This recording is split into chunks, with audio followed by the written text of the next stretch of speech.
Welcome to Bite at a Time Books, where we read you your favorite classics one bite at a time. My name is Bree Carlile, and I love to read, and wanted to share my passion with listeners like you. Be sure to follow the show on your favorite podcast platforms so you get all the new episodes.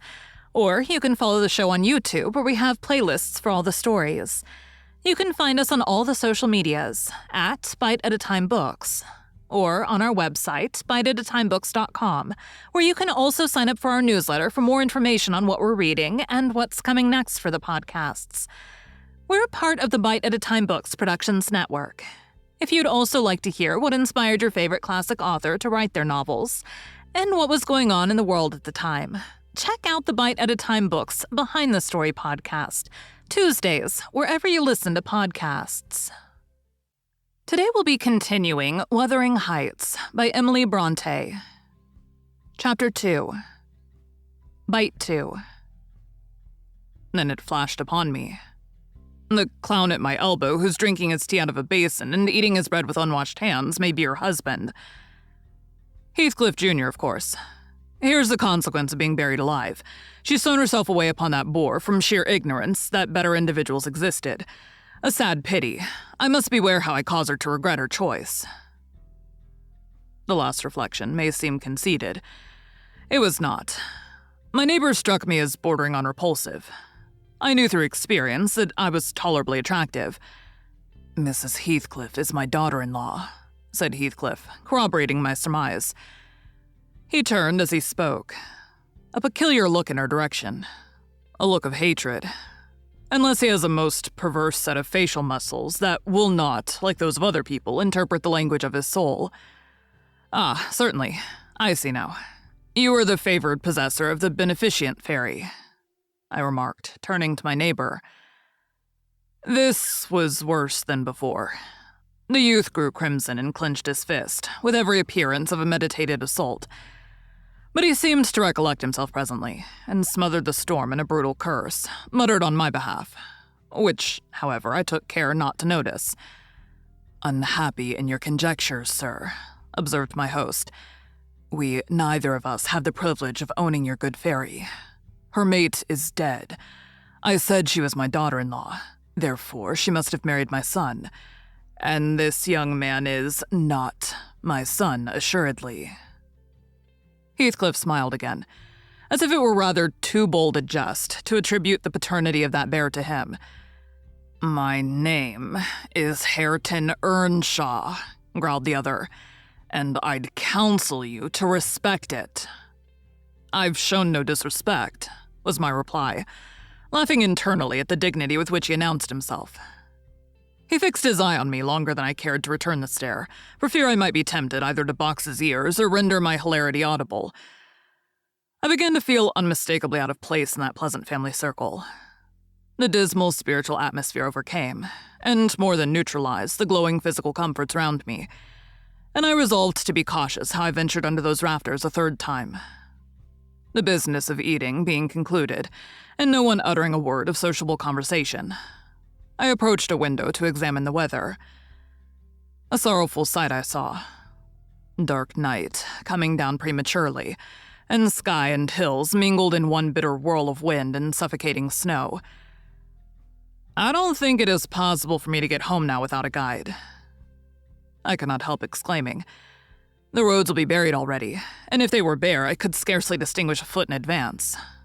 Hareton, drive those dozen sheep into the barn porch. They'll be covered if left in the fold all night, and put a plank before them, said Heathcliff. How must I do? I continued with rising irritation. There was no reply to my question, and on looking round, I saw only Joseph bringing in a pail of porridge for the dogs, and Mrs. Heathcliff leaning over the fire, diverting herself with burning a bundle of matches which had fallen from the chimney-piece, as she restored the tea canister to its place. The former, when he had deposited his burden, took a critical survey of the room, and in cracked tones grated out, I wonder how you can fashion to stand there at idleness and war, when all on 'em's going out. But you're a nowt, and it's no use talking. You'll never mend o'er your ill ways, but go right to divil, like your mother afore ye. I imagined for a moment that this piece of eloquence was addressed to me, and sufficiently enraged, stepped towards the aged rascal with an intention of kicking him out the door. Mrs. Heathcliff, however, checked me by her answer. "You scandalous old hypocrite," she replied. "Are you not afraid of being carried away bodily whenever you mention the devil's name? I warn you to refrain from provoking me, or I'll ask your abduction as a special favor. Stop. Look here, Joseph," she continued, taking a long, dark book from a shelf. "I'll show you how far I've progressed in the black art. I shall soon be competent to make a clear house of it. The red cow didn't die by chance, and your rheumatism can hardly be reckoned among providential visitations." "Oh, wicked, wicked," gasped the elder. "May the Lord deliver us from evil." "No, reprobate. You are a castaway. Be off, or I'll hurt you seriously. I'll have you all modeled in wax and clay, and the first who passes the limits I fix shall. I'll not say what he shall be done to, but you'll see. Go, I'm looking at you." The little witch put a mock malignity into her beautiful eyes, and Joseph, trembling with sincere horror, hurried out, praying and ejaculating "wicked" as he went. I thought her conduct must be prompted by a species of dreary fun, and now that we were alone, I endeavored to interest her in my distress.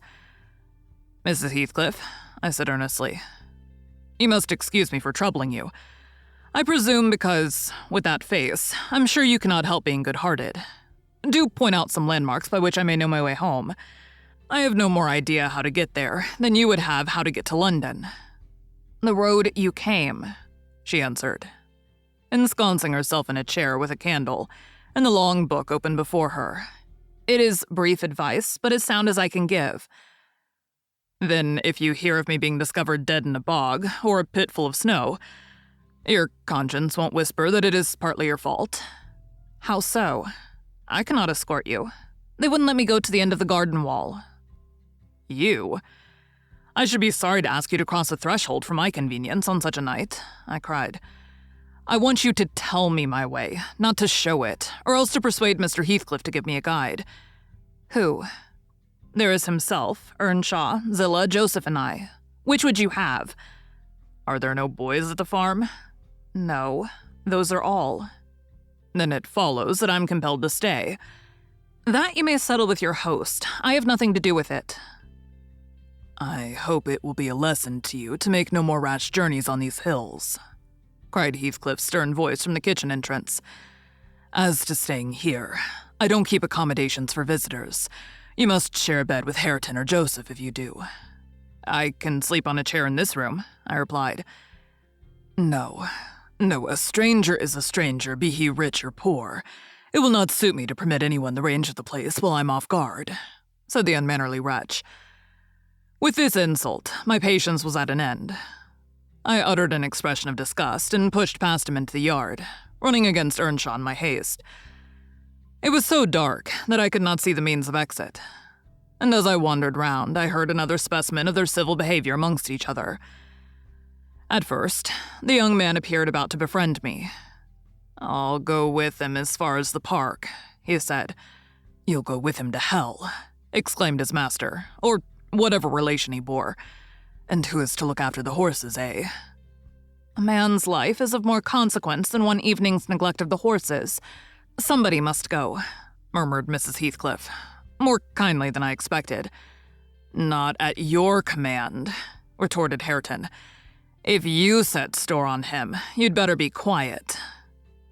"Then I hope his ghost will haunt you, and I hope Mr. Heathcliff will never get another tenant till the Grange is a ruin," she answered sharply. Hearken, she was cursing on him," muttered Joseph, towards whom I had been steering. He sat within earshot, milking the cows by the light of a lantern, which I seized unceremoniously, and calling out that I would send it back on the morrow, rushed to the nearest postern. Maester, you stealing the lantern," shouted the ancient, pursuing my retreat. "Hey, Nasher, hey, dog, hey, wolf, hold him.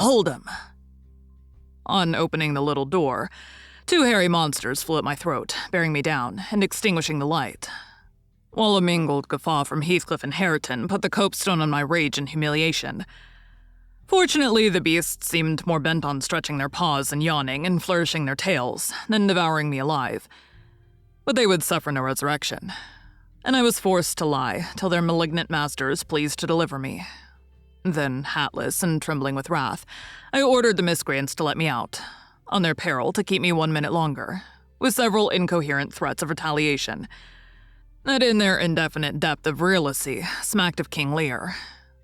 The vehemence of my agitation brought on a copious bleeding at the nose, and still Heathcliff laughed, and still I scolded. I don't know what would have concluded the scene had there not been one person at hand rather more rational than myself, and more benevolent than my entertainer. This was Zillah, the stout housewife, who at length issued forth to inquire into the nature of the uproar. She thought that some of them had been laying violent hands on me, and not daring to attack her master, she turned her vocal artillery against the younger scoundrel. "Well, Mr. Earnshaw," she cried, "I wonder what you'll have agit next. Are we going to murder folks on our very doorstones? I see this house will never do for me. Look at the poor lad. He's fair choking. Wisht, you mustn't go on so. Come in and I'll cure that. There now, hold ye still." With these words, she suddenly splashed a pint of icy water down my neck and pulled me into the kitchen. Mr. Heathcliff followed, his accidental merriment expiring quickly in his habitual moroseness. I was sick exceedingly, and dizzy and faint, and thus compelled perforce to accept lodgings under his roof. He told Zillah to give me a glass of brandy, and then passed on to the inner room, while she condoled with me on my sorry predicament, and having obeyed his orders, whereby I was somewhat revived, ushered me to bed. Thank you for joining Bite at a Time Books today, while we read a bite of one of your favorite classics. Again, my name is Bree Carlile, and I hope you join us tomorrow for the next bite of Wuthering Heights. If you enjoyed our show, be sure to follow us so you get all the new episodes. We would also love for you to drop us a rating on your favorite podcast platform. You can catch us on all the social medias at Bite at a Time Books, or check out our website, biteatatimebooks.com, where you can sign up for our newsletter. Our show is part of the Bite at a Time Books Productions Network. If you would also like to hear about the authors who write the books we read on the show, check out the Bite at a Time Books Behind the Story podcast, wherever you listen to podcasts, or on biteatatimebooksbehindthestory.com.